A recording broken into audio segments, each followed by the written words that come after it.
উত্তরবঙ্গে চা শ্রমিকদের উন্নয়নে বিপুল বরাদ্দ করা হলো, পোস্ট করেছেন মুখ্যমন্ত্রী শুভেন্দু অধিকারী। উত্তরবঙ্গে চা শ্রমিকদের উন্নয়ন প্রকল্পে বরাদ্দ ৩১৩ কোটি টাকা।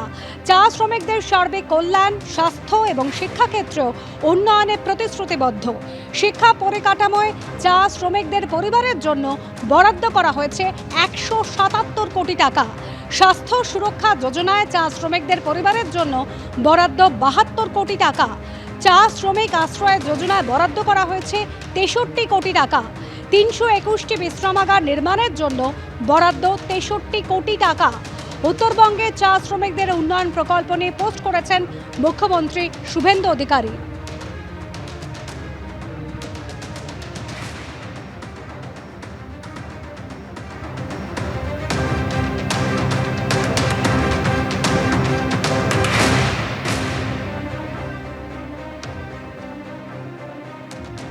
গত ১৫ বছরে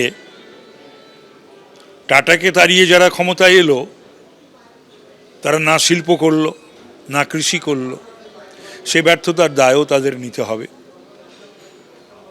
সবচেয়ে বড় কথা, এখানে তো না ল্যান্ড ব্যাংক আছে, না ল্যান্ড পলিসি, না ইন্ডাস্ট্রিয়াল পলিসি, না ইজ অফ ডুইং বিজনেস, না ইনসেন্টিভস, কিছুই নেই।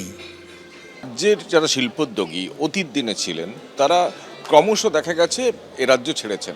একটা সময় তো দ্বারকানাথ ঠাকুর মানে বিশাল শিল্পপতি ছিলেন, মানে বাঙালির একটা শিল্পের বৈভব ছিল। তারপরে এখানকার শিল্পপতিরা তারা বাইরে চলে যাচ্ছেন। গতকালই শ্রমিক ভট্টাচার্য দলের রাজ্য সভাপতি, তিনি মুম্বাইতে বৈঠকও করেছেন এরকম কয়েকজনের সঙ্গে। এই যে বাইরে শিল্পপতিরা যারা চলে গেছেন তাদের আবার রাজ্যে ফেরানোর ব্যাপারে কি তৎপরতা বা উদ্যোগ নিচ্ছেন? একটা উদ্যোগ আমরা সকলেই নিচ্ছি, সকলেরই রয়েছে। আমাদের কেন্দ্রীয় নেতৃবৃন্দ, কেন্দ্রীয় মন্ত্রীরা তারাও নিচ্ছেন, রাজ্যের মন্ত্রীরাও নিচ্ছেন, মুখ্যমন্ত্রী এবং রাজ্য সভাপতি তিনিও গ্রহণ করছেন। প্রয়োজন হলে পরে আমিও যাব, ফেরাতেই হবে বেশ কিছু শিল্পপতিকে যারা এখানে অসম্মানিত হয়েছিলেন, অভিমান হতো, তাদেরকে বুঝিয়ে ফিরিয়ে আনাটা আমাদের দায়িত্ব কর্তব্যের মধ্যে পড়ে। আপনি দায়িত্ব নেওয়ার দিনই বলেছিলেন টাটাকে ফেরানো আপনার প্রধান উদ্দেশ্য এবং প্রধান চ্যালেঞ্জ। সেক্ষেত্রে কতটা তৎপর অগ্রগতি হলো? অগ্রগতি মানে কথাবার্তা হয়েছে, কিন্তু তারা আসবেন, আমরা যাব, এইটাই একটা সিদ্ধান্ত নিয়ে কথা বলতে হবে। এবিপি আনন্দ, এগিয়ে থাকে, এগিয়ে রাখে।